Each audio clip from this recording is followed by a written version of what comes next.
Salut les amis, c'est Kendar et on se retrouve aujourd'hui pour le numéro 10 de la Toyota Supra Altaïa. Et cette semaine, c'est encore sûrement le moteur. Voilà, allez, c'est parti.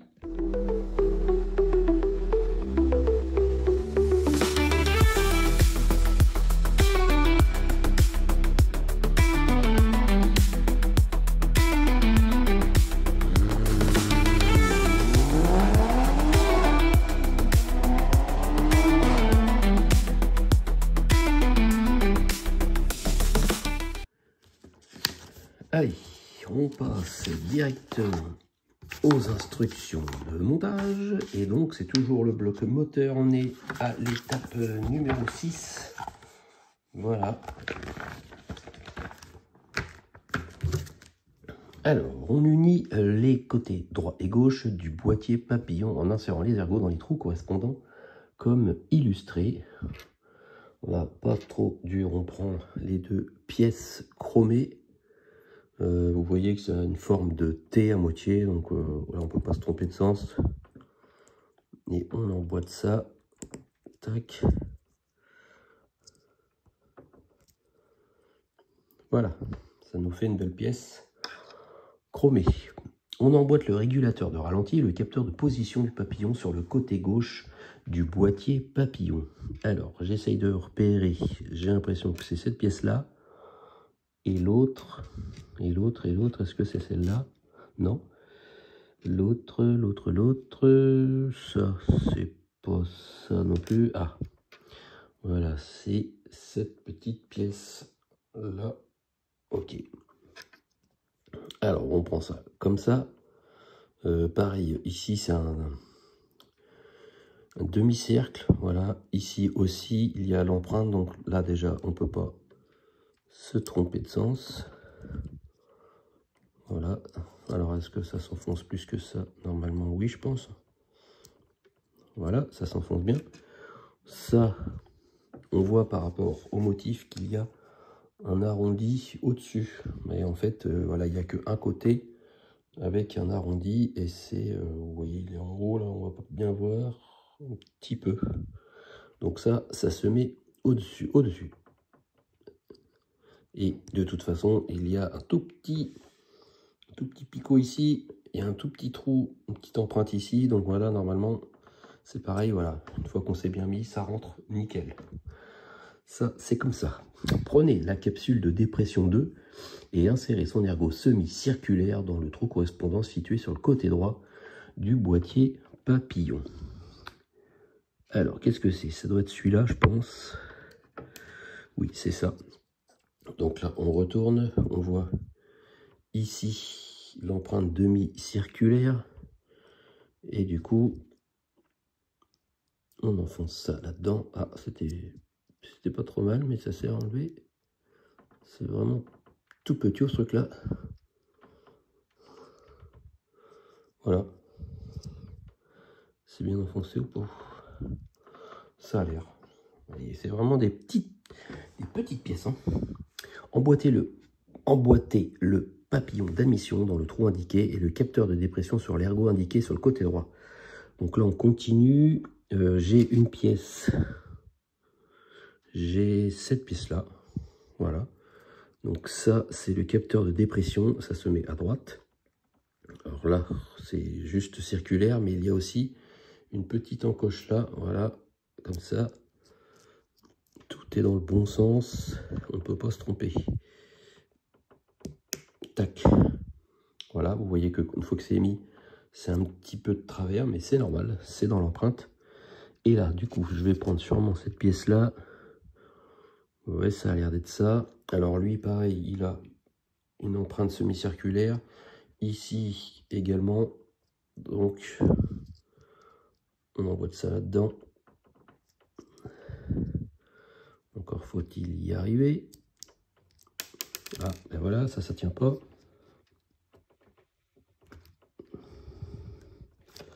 Bon, bah lui, il est mis. Il est mis, mais non, il n'est pas bien mis parce que c'est moitié de travers. Pourquoi c'est de travers? Pourtant, ça a l'air d'être bien comme il faut.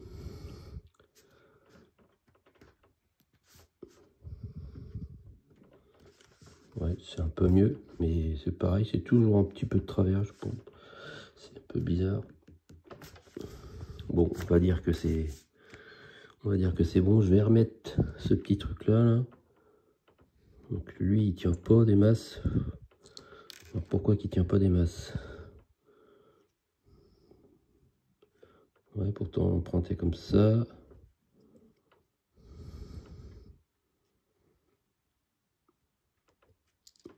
Ouais, c'est nul ça. Ça c'est bien naze, ça tient pas. Ouais, non, il tient pas du tout. Il va falloir que je mette une pointe de super glue, j'ai l'impression. Parce que là, c'est nul de chez nul. Puis maintenant, pour mettre ça avec les deux autres d'à côté, c'est pas simple. Allez, toi. Bon. Pour l'instant, ça tient, mais voilà, j'y porte trop. Alors, emboîter l'orifice circulaire du côté gauche du boîtier papillon sur l'ergot indiqué du réservoir d'admission d'air gauche. Alors, on va récupérer cette partie-là. Et ça va se mettre ici. Vous voyez, il y a un petit trou. Et sur cette pièce-là, on voit un rond ici. Ça se met tout simplement dedans comme ça. Hop. Et voilà. Donc c'est assez délicat pour l'instant parce qu'il n'y a rien de vissé. Ajouter à l'assemblage de l'étape précédente le réservoir d'admission d'air droit et fixez-le au réservoir d'admission d'air avec 2 vis AP. Donc, je récupère, j'essaye de voir déjà laquelle pièce que je dois récupérer. C'est pas ça, c'est pas celle-là non plus. Ben, c'est normal parce que c'est celle-là. Je me disais, je l'avais jamais vue. Donc cette petite pièce-là, qui est chromée, ok. Alors, voilà, c'est comme ça.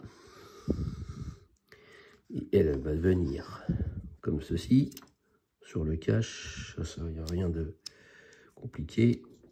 Voilà. Et on met 2 vis AP. Voilà. Les 2 vis sont mises. Maintenant, on va emboîter le capteur d'admission sur le boîtier. Et ensuite, on va placer le boîtier du capteur dans l'orifice indiqué sur le réservoir d'admission d'air droit.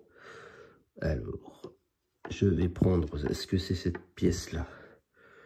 J'ai l'impression que c'est ça. Oui, c'est ça. Donc, on voit ici les 2 ergots. On voit là-bas l'empreinte avec les 2 ergots. Ça reprend la même forme et ça cache la vis AP que l'on vient de mettre.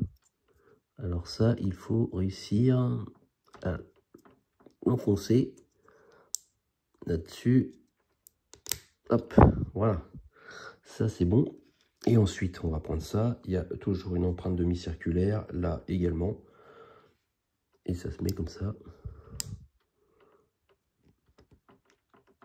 Et on l'enfonce, ça ne veut pas. Ça ne veut pas s'enfoncer, ça. Ah, voilà. Là, ça c'est bien enfoncé.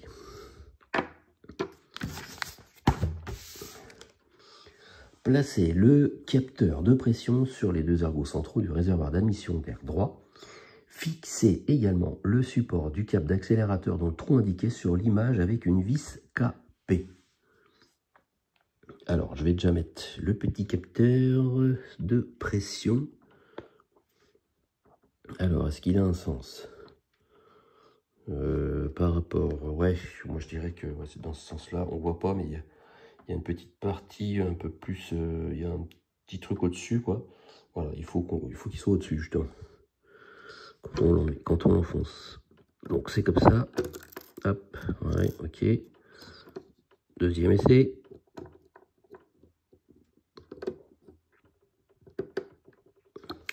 Voilà. Et là, on a cette pièce un peu chelou. Ok, donc cette pièce, elle est comme ça, tac, et ça se met là-bas, d'accord, et là on voit qu'il y a un tout petit ergot qui va se mettre dans un des deux trous, et dans l'autre, on va mettre la vis capée. Donc là, la vis capée va se mettre à droite. Donc, il faut que le petit ergot, pas simple à voir tout ça, voilà, ça c'est bon. Donc ça c'est mis comme ça, et après on tourne dans le bon sens, et on met une vis capée. Alors là je vais essayer de vous le faire, mais c'est pas dit, parce que faut que la vis se mette bien dans le tournevis. Parce que ça, quand c'est mal mis, c'est même pas la peine de faire ça à une main, c'est trop galère. Bien sûr, ça veut pas bien se mettre dans l'empreinte du tournevis. Non. Un jour qu'ils vont inventer un tournevis aimanté. Ah, j'y étais presque, mais bon, on va essayer. Alors, j'essaye avec la lumière, ça se met là. Allez, et non. Allez. Bon, bah j'aurais essayé en live, mais j'ai pas réussi. Bon, bah, on se retrouve une fois que c'est fixé. Bon voilà, non sans mal, j'ai réussi à mettre cette vis. Mais je crois que depuis que je fais des constructions Altaïa, c'est la vis qui m'a le plus embêté à mettre. Pas de place, rien qui tient, le tournevis qui aimante, mais qui aimante de trop. Donc la vis se met jamais dans le bon sens, enfin bref. J'aurais pas réussi en live parce que j'ai bien eu du mal hors live. Voilà. Allez, ça s'est passé, enfin. Donc maintenant, on va insérer l'ergot du support du filtre à carburant sur le côté du réservoir d'émission d'air. Et ensuite, on installe le filtre à carburant dans son support. Donc ça, c'est le support. Il y a une petite encoche en demi-cercle ici. Alors maintenant, il faut réussir à enfoncer ça parce que, hop, voilà. Au-dessus, c'est pareil. Il y a l'empreinte demi-circulaire qu'il y a également là. Comme ça, on met ça dans le bon sens. Hop, on enfonce ça comme ça. Ça, c'est bon. Placez une extrémité du câble d'accélérateur sur l'ergot de son support. Placez l'autre extrémité du câble sur l'ergot intérieur du papillon d'admission. Ouh, alors ça, je peux vous dire que ça va être galère. Alors, il faut prendre la petite durite là, que l'on a en petit sachet comme ça. Et il faut la mettre sur ce connecteur là, et après il faut enfoncer sur ce petit connecteur là, en sachant que rien n'est vissé, tout est fixé comme ça vite fait. Alors autant vous dire que je vais faire ça en live là, c'est sûr, et je vais vous montrer le résultat une fois terminé. Voilà, on voit la durite qui part bien d'ici et qui va sur ce connecteur là. Alors là, j'ai pris la pince, la petite pince qu'ils nous ont fournie, et bon, c'est beaucoup plus facile hein, avec la pince. N'hésitez pas à l'utiliser. Récupérer l'assemblage de la culasse et placer la partie gauche sur la partie droite. Ah, ça y est, on va commencer à assembler tout ça. Ça, c'est cool. Donc, on récupère cette partie-là qui est assez sympa avec le gros filtre et le turbo. Et donc là, ça se met dessus comme ça, mais tac, je regarde la forme. Ah ok, bah oui, tout simplement. Voilà, ça se met comme ça. Ça vous fait un beau rectangle. Donc pour l'instant, voilà, on pose ça comme ça. Et il faut insérer une vis FM dans le trou indiqué sur la partie droite de la culasse. Ah ok. Quand on se met comme ça, ici, on met une vis FM. Alors, FM, ils sont là. Je vais en prendre une. Tac. On la met à l'intérieur. Voilà. Et après, il faut réussir à visser ça parce que c'est dans du métal. À chaque fois, Vous savez bien que c'est un petit peu plus galère à visser. Bon, ça a l'air de visser. Voilà. Ok. Insérer une autre vis FM dans le trou indiqué de la partie gauche de la culasse. La partie gauche. Alors là, on retourne apparemment cette pièce-là. Ah oui, ok. On voit l'emplacement. Voilà, exactement. Il est là. Hop. Faut réussir à mettre une vis là-dedans sans tout dézinguer. Ok, bon, bah, on se retrouve juste après. Hein. Bon, ça y est, les deux vis ont été mises. Donc ça, c'est une bonne nouvelle. Maintenant, il faut récupérer l'ensemble du bloc moteur et placer la culasse sur le dessus en alignant les parties droite et gauche du bloc moteur avec les parties droite et gauche de la culasse. On reprend le bloc moteur, donc je regarde dans quel sens. Voilà, c'est comme ça. Tac. On va zoomer un petit peu. Et là, on va prendre le bloc moteur, on le retourne comme ceci, tac, tac, tac, rotation, rotation. Ici, il y a deux trous, deux ergots. On installe ça dedans. Alors là, au niveau des turits, je sais pas trop comment. Voici, il faut que je les enfonce un petit peu. Et on essaye, je sais pas c'est quoi qui... Alors, je vais plutôt mettre ça comme ça pour voir ce qui gêne. Les trous, ils sont là, ok. Ouais, je vais voir les... je sais pas, je comprends pas l'alignement là. La partie droite et gauche, ok. Ah, pourtant c'est ces trous là, les trous du dessus. Ah bah oui, c'est normal, ça se met dans l'autre sens. Ah ouais, je comprends mieux, oui. Effectivement, c'est plus simple, donc là comme ça, on a juste qu'à faire ça et ça, tac tac. Et voilà, voilà, regarde mieux l'image mon petit. Ça c'est fait et maintenant on va fixer la culasse au bloc moteur avec deux vis PM. Les vis on les passe par l'intérieur et on visse ça au bout. Voilà, ça y est, les deux vis sont mises. Le bloc moteur commence vraiment à être bien assemblé. Maintenant on insère l'ergot le plus fin du tuyau de reniflard d'huile dans le trou situé sur le côté de la partie supérieure de la culasse. Donc on récupère, voilà, la fameuse culasse et ici on voit qu'il y a un trou. Est-ce que c'est en demi-lune? Oui, c'est en demi-cercle. Et on prend ça et on l'insère. Là aussi, c'est vraiment en demi-cercle, mais il faut vraiment bien regarder. On l'insère. Ah oui, en plus, en caoutchouc, c'est tout mou. Tac. Voilà, on insère ça comme ça.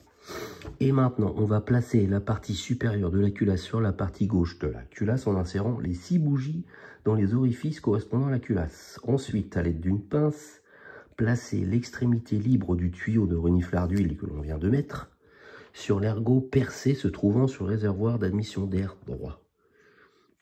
Ok, ouais, pour l'instant je visionne pas plus que ça.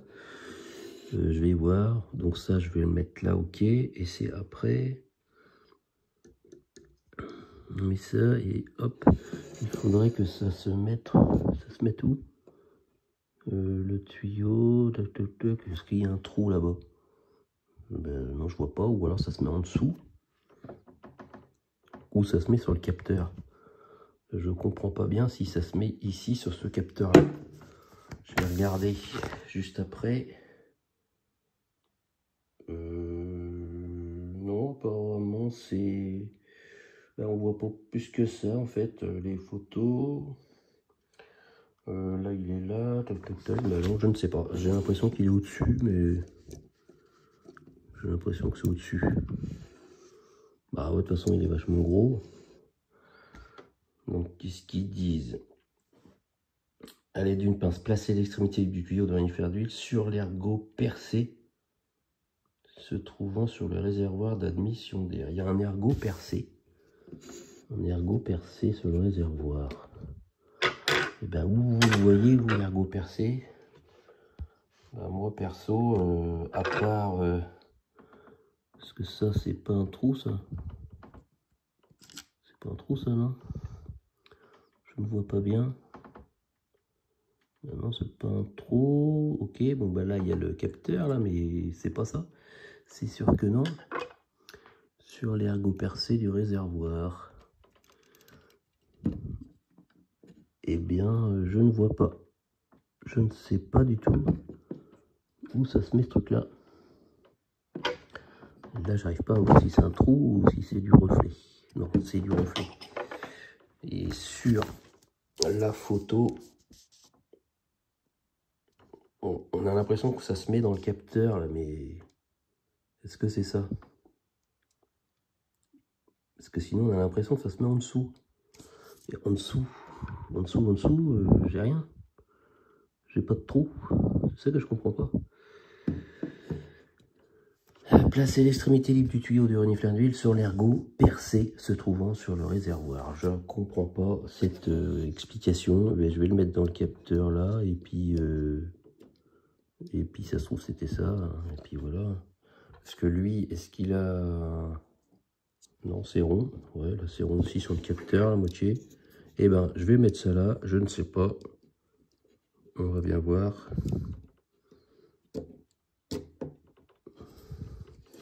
Voilà, ça me paraît vraiment bien tordu comme truc, comparé à ce que je vois sur les autres photos.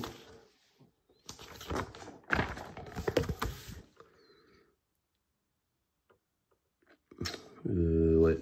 Et ben, les photos, ce que vous pouvez voir ici, la photo une fois terminée, on voit pas bien en fait.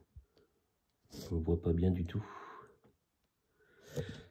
Par contre, quand on regarde cette photo-là, non, c'est pas celle-là.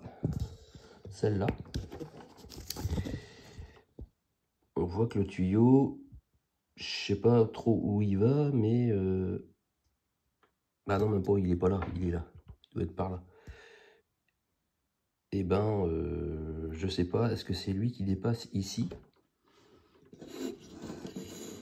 Non, c'est ce truc-là qui dépasse, ok.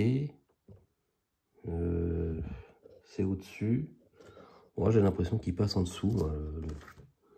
J'ai l'impression que ça passe en dessous, ce truc-là. Bah, je vais le mettre en dessous, et puis, bah, je sais pas, ça se met quelque part.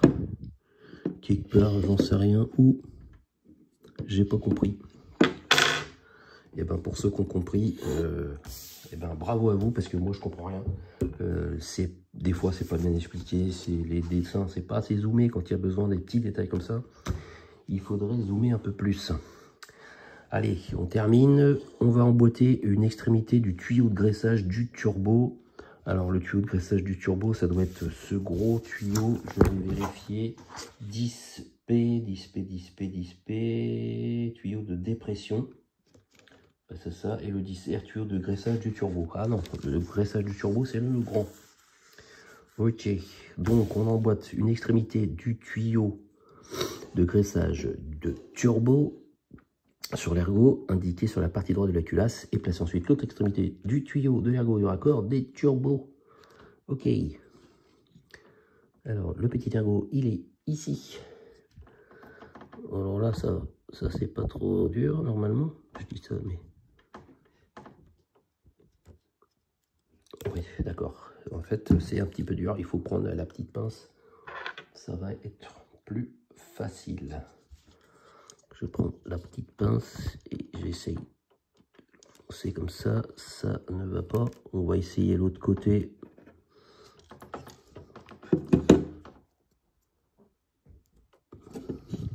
Parce que dès qu'on force, le tuyau se plie. C'est ça qui est un peu chiant. Voilà. Là, c'est mieux.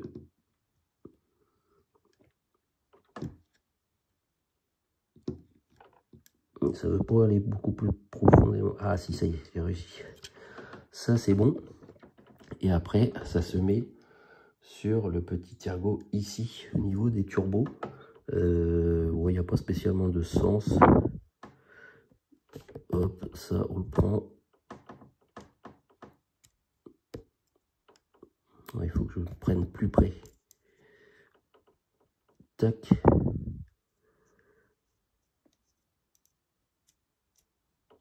Hop. Voilà, ça c'est bon. Récupérer le couvercle du turbo, fixer ces deux supports sur la partie droite de la culasse avec deux vis FM. Alors on voit que là, mon couvre-culasse, il n'est pas bien en haut. ouaté à fond. Je ne sais pas pourquoi. Bon, j'ai ça qui s'est enlevé, mais ça va, ça se met bien. Donc ça, c'est remis. Maintenant, il faut récupérer le couvercle du turbo que voici. Là, il y a les deux petites encoches pour mettre des vis. Et là, au niveau des turbos, on voit ici les deux empreintes. Pas compliqué, on met ça comme ceci. Et on met deux vis FM. Voilà, ça y est. Ça, c'est fixé. Enfin, placer une extrémité du tuyau de dépression sur l'ergot de la capsule de dépression 1 et l'autre extrémité sur l'ergot du collecteur d'admission. Donc là, c'est la grosse durite. La grosse durite, elle se met d'un côté, c'est là. Donc là, moi, je pense pas qu'il y ait besoin de la pince parce que là, c'est assez gros. Normalement, elle doit moins se plier, je pense. Ouais, quoique, si. Si, c'est toujours aussi merdique à mettre. Ah, voilà. Elle s'est bien enfoncée. Et l'autre extrémité, elle se met, je regarde, elle se met sur ce truc-là. Ah ouais, d'accord, elle se met en dessous. Elle se met sur cette pièce-là, voilà, ici, on voit, donc on prend la durite et on la met là-dedans, comme ça. Enfin bref, et en espérant que tout se dézingue pas. Et j'aurais peut-être dû commencer par celui-là, je ne sais pas. Non, non, ça se fait bien. Bon, voilà. Alors après, les durites, je trouve qu'elles se plient facilement. Ça fait un pli, ça fait pas beau, parce que ça devrait être bien, arrondi comme ça. Voilà, peut-être qu'on... Voilà. Bon, c'est un peu mieux, même si on voit que ça fait quand même des espèces d'angle droit. Bon, ben ça y est, résultat. On a le fameux bloc moteur. Bon, je pense qu'il n'est pas encore tout à fait terminé. On voit qu'il y a encore des endroits, des choses à visser. Mais j'ai quand même, je suis quand même pressé de l'avoir fini parce que voilà, moteur, ça commence à être un peu fatigant. J'aimerais bien passer à une autre étape. Bon, ben, la semaine prochaine pour le numéro 11, voilà, ça doit être l'embrayage, la boîte de vitesse, un truc dans ce genre là. Et ça, je sais que ça va se fixer ici. Voilà. Bon, ben là, il n'y a pas beaucoup de vis, il doit en avoir une. Donc peut-être que je ferai le numéro 12 en même temps. Voilà, on verra bien. Bon, ben merci les amis de m'avoir suivi pour ce numéro 10 de la Supra. Et on se retrouve la semaine prochaine pour le numéro 11. Allez, passez une bonne semaine. Salut, salut!